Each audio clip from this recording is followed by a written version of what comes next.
wabarakatuh. Perkenalkan, nama saya Eri Auliana dengan NIM 2105126.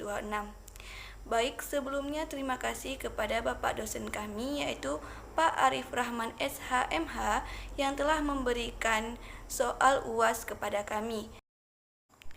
Baik, langsung saja kita ke pertanyaan yang pertama, yaitu jelaskanlah manusia sebagai subjek hukum dan badan hukum sebagai subjek hukum. Subjek hukum adalah sesuatu yang menurut hukum berhak atau wewenang untuk melakukan perbuatan hukum, atau dengan kata lain segala sesuatu yang menurut hukum mempunyai hak dan kewajiban. Pada umumnya, subjek hukum adalah manusia dan badan hukum. Yang pertama, setiap manusia telah menjadi subjek hukum sejak ia dilahirkan, bahkan jika kepentingannya menghendaki, sejak masih dalam kandungan pun ia telah menjadi subjek hukum, kecuali jika meninggal pada saat dilahirkan. Secara yuridis, ada dua hal yang menjadi alasan manusia sebagai subjek hukum, yaitu yang pertama, manusia mempunyai hak subjektif. Yang kedua, manusia mempunyai kewenangan hukum. Dalam hal ini berarti manusia cakap hukum, yaitu sebagai pendukung hak dan kewajiban. Yang kedua, badan hukum adalah kumpulan orang-orang yang mempunyai tujuan tertentu, harta kekayaan, serta hak dan kewajiban yang diatur dalam pasal 1654 KUH Perdata.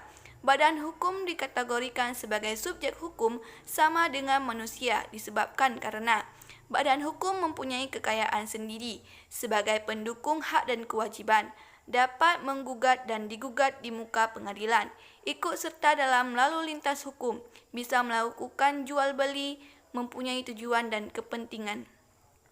Contoh badan hukum yang menjadi subjek hukum adalah negara, pemerintahan daerah, Bank Indonesia, PT, dan sebagainya.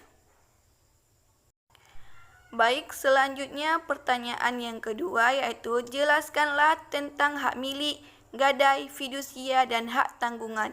Buktikan perbedaan dari masing-masing hak tersebut dengan contoh menurut sistem hukum Indonesia. Berdasarkan pasal 20 ayat 1 Undang-Undang Nomor 5 Tahun 1960 tentang Peraturan Dasar Pokok-pokok Agraria menerangkan bahwa hak milik adalah hak turun-temurun, terkuat dan terpenuhi yang dapat dipunyai orang atas tanah dengan mengingat ketentuan dalam pasal 6. Baik, selanjutnya gadai. Gadai diatur dalam Kitab Undang-Undang Hukum Perdata pasal 1150, yaitu hak atas benda yang diperoleh oleh kreditor atas benda bergerak milik debitur, sehingga memberikan kewenangan bagi kreditor untuk mengambil pelunasan atas benda tersebut. Artinya, pemegang gadai diberikan hak untuk melakukan eksekusi jual lelang atas barang-barang yang digadaikan tanpa melalui pengadilan apabila debitur lalai dalam melakukan pemenuhan atas kewajibannya. Tidak seperti hak tanggungan yang bendanya tidak diserahkan kepada kreditor. Syarat mutlak gadai ialah barang gadai harus dilepaskan dari penguasaan debitur dan penguasaannya dimiliki oleh kreditor ataupun pihak ketiga lain yang disepakati para pihak sampai seluruh hutang debitur dilunasi atau disebut dengan hak retensi. Selanjutnya, fidusia diatur melalui Undang-Undang Nomor 42 Tahun 1999 tentang fidusia. Fidusia memiliki persamaan arti dengan penyerahan hak milik secara kepercayaan. Fidusia merupakan jaminan hutang yang sifatnya kebendaan, baik hutang yang telah ada maupun hutang yang akan ada, yang pada prinsipnya berobjek dengan benda bergerak yang tidak dapat dijaminkan dengan hipotek atau hak tanggungan di mana penguasa dan penikmat benda yang dijaminkan tersebut diserahkan atau dikembalikan pada debitur berdasarkan kepercayaan. Baik, selanjutnya tentang hak tanggungan.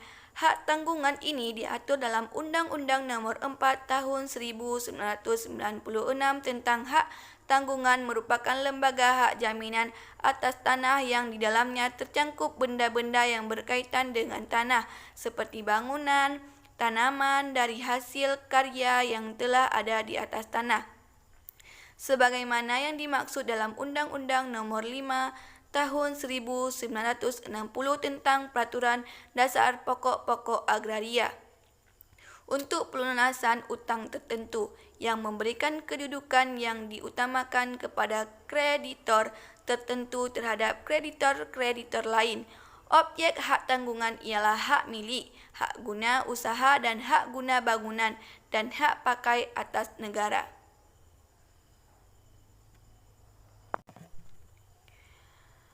Perbedaan dari keempat hak tersebut yaitu yang pertama, hak milik. Contohnya itu seperti hak milik atas tanah. Hak milik atas tanah tersebut diperoleh melalui dua cara, yaitu dengan peralihan atau dialihkan atau beralih, dan dengan cara melalui ketentuan undang-undang antara lain menurut hukum adat, penetapan pemerintah, dan karena undang-undang itu sendiri. Yang kedua, gadai. Contohnya, si A menggadaikan mobilnya kepada si B dengan syarat-syarat yang sudah disepakati oleh kedua belah pihak. Si A menggadaikan mobilnya sebagai jaminan apabila nantinya dia tidak bisa membayar utang berupa utang tunai kepada si B. Yang ketiga, contoh fidusia adalah ketika Anda melakukan kredit motor, maka pihak pemberi kredit yang membeli ke dealer merupakan pemilik dari motor tersebut, meskipun registrasi hak miliknya dialihkan atau diatasnamakan pada Anda atau BPKB. Selama Anda belum melunasi kredit tersebut, maka motor masih menjadi milik pemberi kredit. Contoh yang keempat yaitu contoh hak tanggungan, misalnya sebuah rumah beserta tanahnya dijadikan objek dalam hak tanggungan beberapa kreditur. Namun di dalam pengeksekusiannya masing-masing kreditur diperbolehkan untuk mengajukan hak prioritasnya untuk segera dilunasi. Hak prioritas tersebut bisa saja diukur dari waktu. Lamanya hutang ditandai dengan tanggal pendaftaran. Kepentingan kreditur tertentu atau hutang kepada negara, maka kreditur lain harus mengalah dan tidak diutamakan. Baik, selanjutnya pertanyaan yang ketiga. Apa itu perbuatan melawan hukum? Jelaskan dengan contoh menurut hukum Indonesia, serta apa bedanya dengan one prestasi. Lalu apa kaitannya dengan force majeure? Jelaskan. Dalam hukum perdata, perbuatan melawan hukum adalah segala perbuatan yang menimbulkan kerugian yang membuat korbannya dapat melakukan tuntutan terhadap orang yang melakukan perbuatan tersebut. Kerugian yang ditimbulkan dapat bersifat material ataupun imaterial. Contoh perbuatan melawan hukum yaitu debitur yang tidak mau menjalankan kewajibannya kepada pihak kreditur. Perbedaan perbuatan melawan hukum dengan one prestasi yaitu ada dua. Yang pertama, dalam suatu gugatan perbuatan melawan hukum, penggugat harus membuktikan semua unsur-unsur perbuatan melawan hukum, selain harus mampu membuktikan adanya kesalahan yang diperbuat debitur. Yang kedua, sedangkan dalam gugatan one prestasi, penggugat cukup menunjukkan adanya one prestasi atau adanya perjanjian yang dilanggar. Force majeure atau keadaan memaksa adalah keadaan di mana debitur gagal menjalankan kewajibannya pada pihak kreditur dikarenakan kejadian yang berada di luar kuasa pihak yang bersangkutan, misalnya karena gempa bumi, tanah longsor, epidemik, kerusuhan, perang, dan sebagainya. Kaitan perbuatan melawan hukum dengan force majeure adalah sama-sama menunjukkan keadaan yang di mana pihak debitur tidak menjalankan kewajiban mereka pada pihak kreditur. Namun, walaupun sama-sama melawan hukum, force majeure masih bisa diberikan toleransi sesuai kesepakatan bersama karena hal tersebut bukan hal yang disengaja, tidak seperti perbuatan melawan hukum di mana sang debitur sengaja tidak menjalankan kewajibannya kepada pihak kreditur. Baik, pertanyaan yang selanjutnya yaitu pertanyaan yang keempat. Apa itu daluarsa? Apakah ada kaitannya antara masa daluarsa ini dengan pembuktian perkara pidana dan perkara perdata dalam sidang peradilan? Daluarsa adalah upaya hukum untuk mendapatkan sesuatu atau untuk dibebaskan dari suatu perikatan dengan lewatnya suatu waktu tertentu dan atas syarat yang ditentukan oleh undang-undang. Daluarsa diatur dalam pasal 1946 sampai 1993 Kitab Undang-Undang Hukum Perdata. Masa daluarsa ini mempunyai kaitan dengan pembuktian perkara pidana dan perkara perdata di pengadilan. Contohnya, dalam kasus pemerkosaan anak yang berumur 6 tahun, namun kasus tersebut baru terungkap pada saat si anak berumur 19 tahun.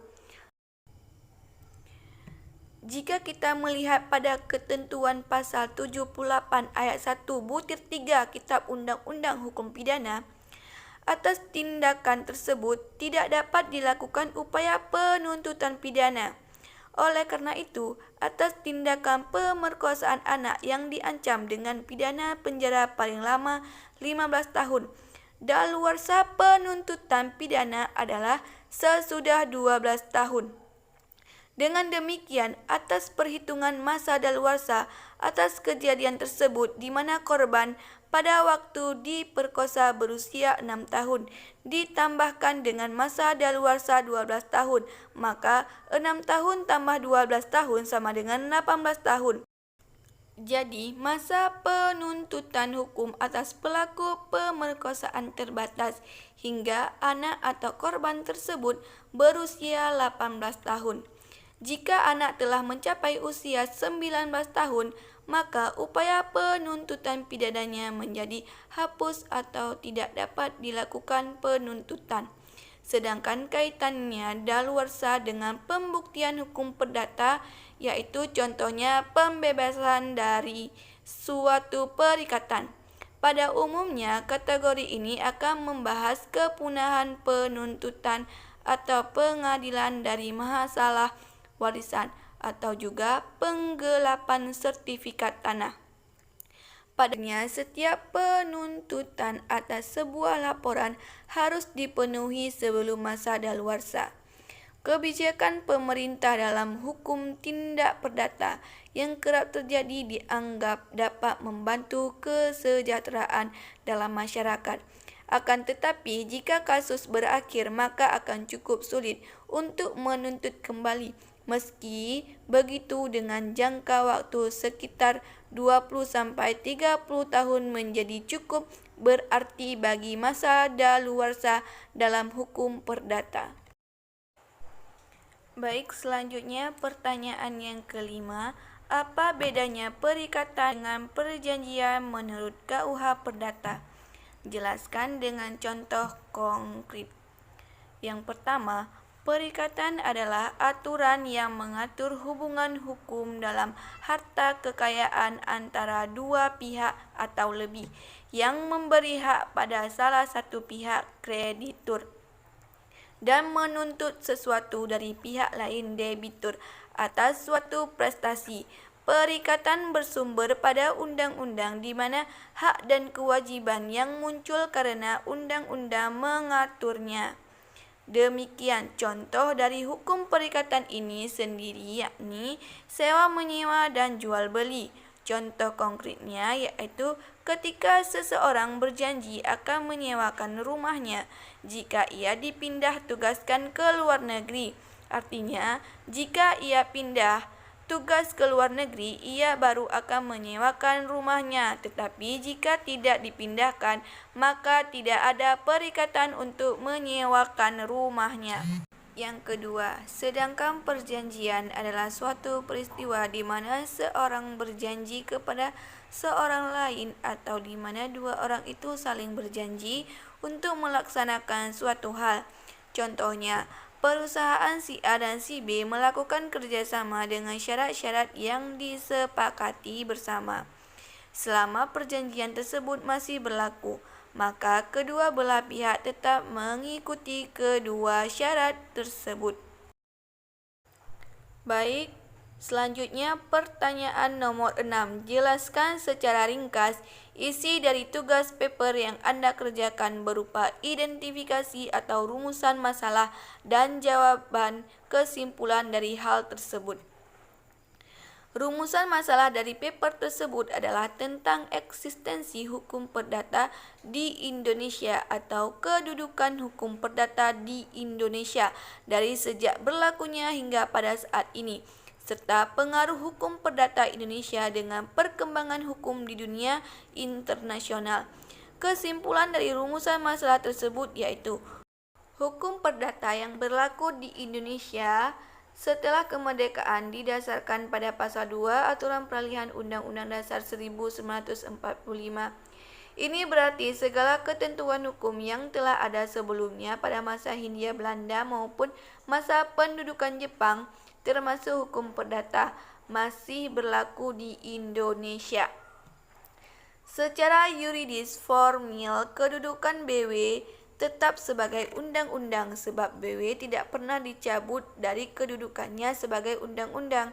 Namun pada waktu sekarang BW bukan lagi sebagai kitab undang-undang hukum perdata yang bulat dan utuh seperti keadaan semula saat diundangkan.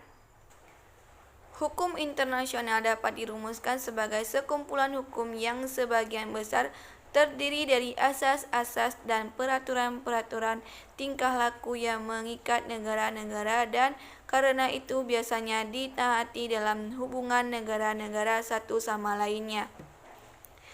Pengutamaan hukum yang mengatur hubungan hukum antara negara dalam hubungan internasional dikenal adanya dua faham pandangan, yaitu yang pertama, faham dualisme, yakni bersumber pada teori bahwa daya ikat hukum internasional bersumberkan pada kemauan negara, maka hukum internasional dan hukum nasional merupakan dua sistem atau perangkat hukum yang terpisah satu dengan yang lain. Faham monisme didasarkan atas pemikiran kesatuan daripada seluruh hukum yang mengatur hidup manusia. Dalam rangka pemikiran ini, hukum internasional dan hukum nasional merupakan dua bagian daripada satu kesatuan yang lebih besar, yaitu hukum yang mengatur kehidupan manusia. Akibat daripada pandangan monisme ini adalah bahwa antara dua perangkat ketentuan hukum ini mungkin ada hubungan hierarki. Persoalan hierarki antara hukum nasional dan hukum internasional inilah yang melahirkan beberapa sudut pandang yang berbeda dalam aliran monisme mengenai masalah hukum manakah yang utama dalam hubungan antara hukum nasional dan hukum internasional ini. Ada pihak yang menganggap bahwa dalam hubungan antara hukum nasional dan hukum internasional yang utama adalah hukum nasional. Mungkin hanya ini yang dapat saya sampaikan. Apabila ada kekurangan atau kelebihan, saya mohon maaf. Assalamualaikum warahmatullahi wabarakatuh.